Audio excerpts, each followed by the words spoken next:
O motor ronca na subida. À frente, uma fila de caminhões reduz a velocidade antes de outra chuva. Enquanto a serra fecha o horizonte com paredões, taludes e pistas comprimidas pelo relevo. É nesse cenário que Minas Gerais aparece no centro de um pacote rodoviário estimado em mais de 100 bilhões de reais, reunindo concessões federais e estaduais. Mas essa cifra não representa uma obra única nem dinheiro aplicado de uma só vez. Ela reúne investimentos físicos, custos de operação e contratos de décadas. Também mistura corredores assumidos por concessionárias com projetos ainda dependentes de licenças ou distantes das grandes intervenções. Quanto desse valor já chegou às pistas? Quais rodovias serão duplicadas? E por que construir novas faixas em Minas exige mais do que colocar asfalto ao lado da pista existente? Fique com a gente nos próximos minutos e entenda de onde vêm os 100 bilhões de reais, quais obras começaram, o que surge no papel e como o pacote pode transformar as rodovias mineiras. Minas ocupa uma posição difícil de contornar no mapa rodoviário brasileiro.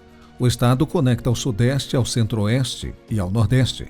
Por essas estradas circulam minério, aço, grãos, alimentos, combustíveis, produtos industriais e milhões de passageiros entre capitais, regiões metropolitanas e cidades do interior. Nesse sistema, algumas rodovias funcionam como artérias nacionais. A BR-040 liga Brasília a Belo Horizonte e ao Rio de Janeiro. A BR-381 conecta a capital mineira ao Vale do Aço e a Governador Valadares. A BR-262 atravessa o Triângulo Mineiro e chega à região metropolitana de Belo Horizonte. Já as BR-116, 251 e 153 conectam Minas à Bahia, a Goiás e a São Paulo. O peso dos caminhões ajuda a explicar a pressão sobre a infraestrutura.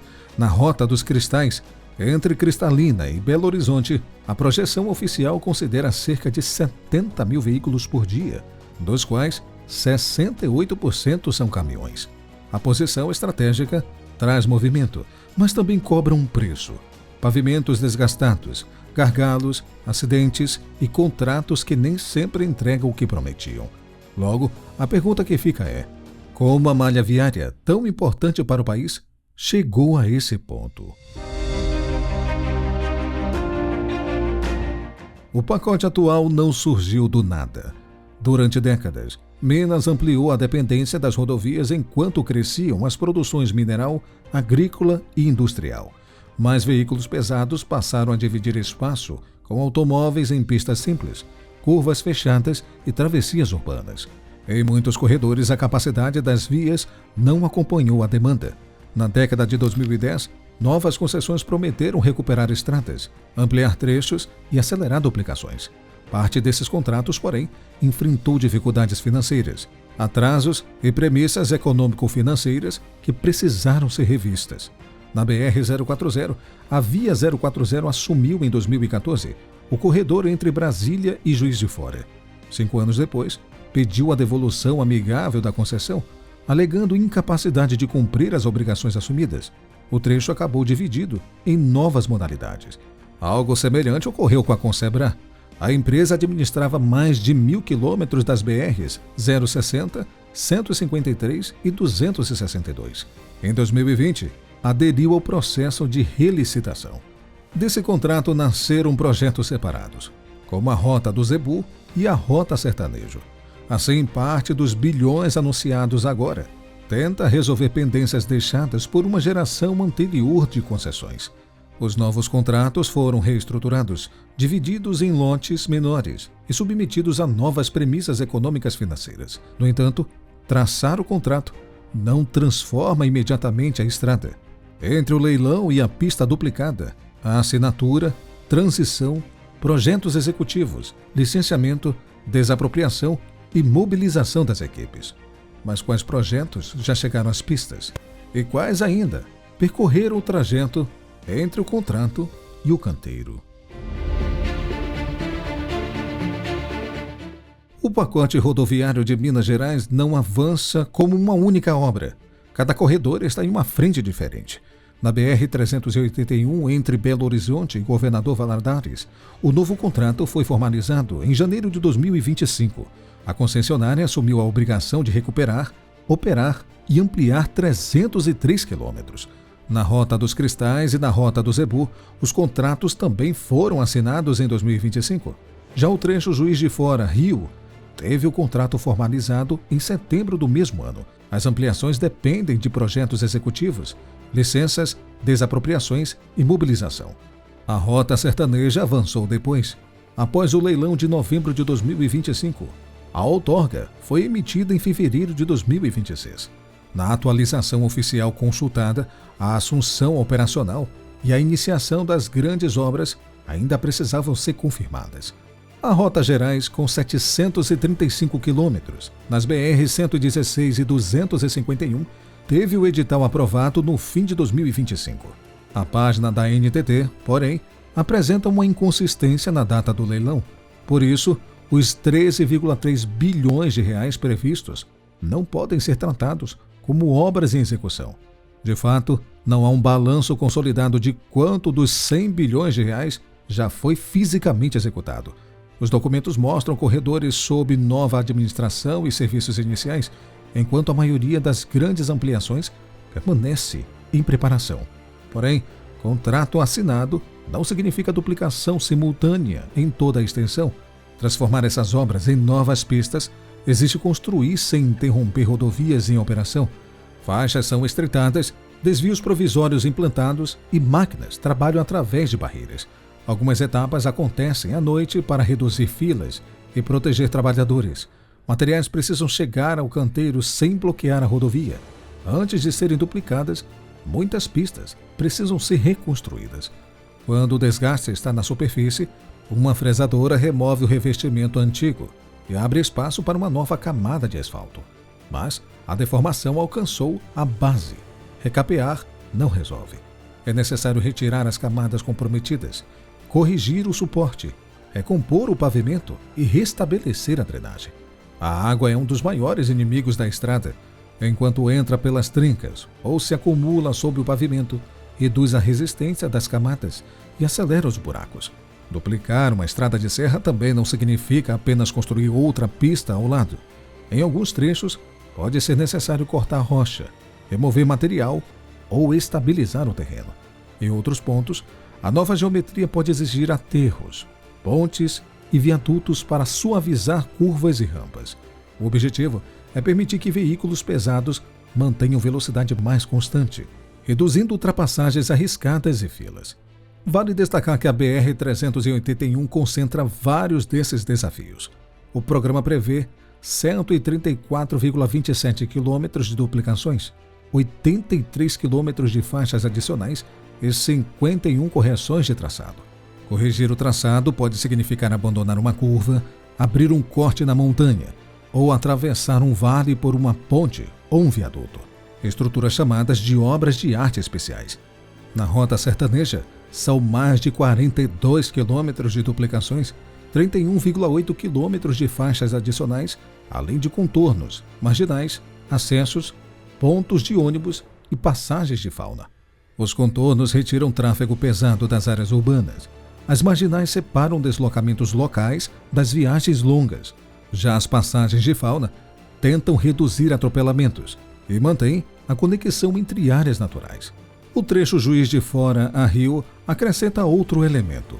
O contrato contempla intervenções associadas a 3 túneis. Também vislumbra duplicações, 78 quilômetros de faixas adicionais, marginais, passarelas e 12 caixas de contenção de produtos perigosos. Construir, ampliar e adequar um túnel exige investigação geológica, escavação, suporte estrutural, impermeabilização, drenagem, ventilação, iluminação e sistemas de emergência. Tudo precisa se integrar à estrada existente sem criar um gargalo. No papel, o pacote é uma soma de quilômetros e bilhões que precisam funcionar como um sistema rodoviário seguro, contínuo e eficiente. Os 7 projetos federais ligados a Minas somam cerca de 3.053 quilômetros de corredores. Em sequência, corresponderiam a aproximadamente 7 vezes a distância rodoviária entre Belo Horizonte e Rio de Janeiro. Mas isso não significa 3.000 quilômetros de estradas novas. A conta reúne pistas existentes que serão operadas, recuperadas e ampliadas apenas em determinados pontos. Nos projetos em que a Agência Nacional de Transportes Terrestres, a ANTT, separa os investimentos físicos, 6 somam 33,7 bilhões de reais em CAPEX, ou recursos destinados a obras e bens de capital. Dividido pela extensão concedida, o investimento médio varia de cerca de 10 bilhões de reais por quilômetro, na rota do Zebu e na rota do Sertanejo, a mais de 22 milhões de reais nos trechos Belo Horizonte, Juiz de Fora e Juiz de Fora a Rio. Para dimensionar a cifra, vale um exercício.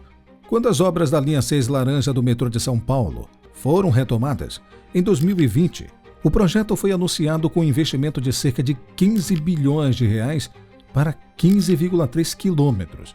Usando esse valor apenas como referência ilustrativa, os 33,7 bilhões do CAPEX rodoviário corresponderia a aproximadamente 34 quilômetros de metrô subterrâneo. Isso equivale a cerca de 31% dos 110,9 quilômetros de rede metroviária paulistana. Com cerca de 100 bilhões de reais completos, a equivalência subiria para cerca de 102 quilômetros, ou 92% da rede. Mas essa conta mistura construção metroviária com operação e manutenção rodoviária durante 30 anos. Por isso, o comparativo mais adequado utiliza apenas o CAPEX federal conhecido. Metrôs e rodovias têm estruturas, custos e funções diferentes. Ainda assim, a comparação revela a dimensão financeira do pacote. O retorno prometido, logicamente, começa pela segurança. Duplicações separam fluxos contrários. Faixas adicionais criam espaço para veículos lentos. Correções de traçado reduzem curvas fechadas. Áreas de escape ajudam caminhões sem freios, enquanto passarelas diminuem o conflito entre pedestres e tráfego rápido.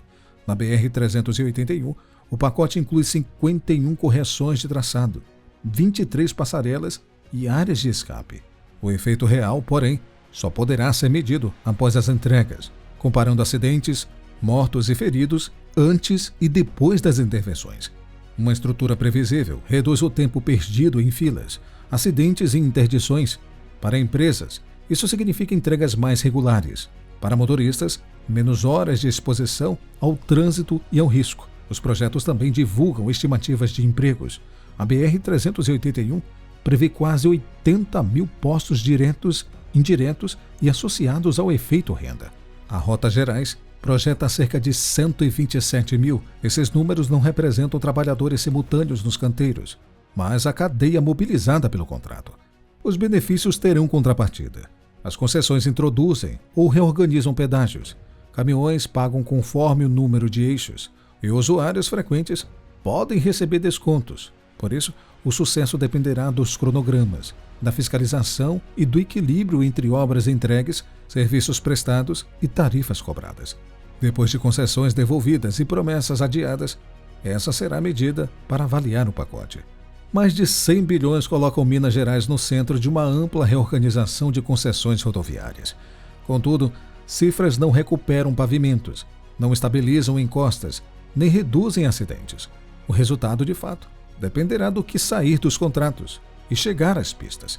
No fim, o sucesso desse pacote não será medido pelos bilhões anunciados, será medido pelos quilômetros entregues, pelas viagens mais previsíveis e pelas vidas preservadas nas estradas, todos os dias, em cada corredor mineiro. Obrigado por ter assistido este vídeo até aqui. O que você acha dessa grande obra? Mais de 100 bilhões de reais. É muita coisa, não é mesmo? Eu espero que os mineiros tenham realmente essa realização de obra e que seja refletida dentro da sociedade, tanto economicamente quanto nas usabilidades de todas as pessoas dessa região. Obrigado por ter assistido este vídeo até aqui. Um forte abraço e até o próximo vídeo.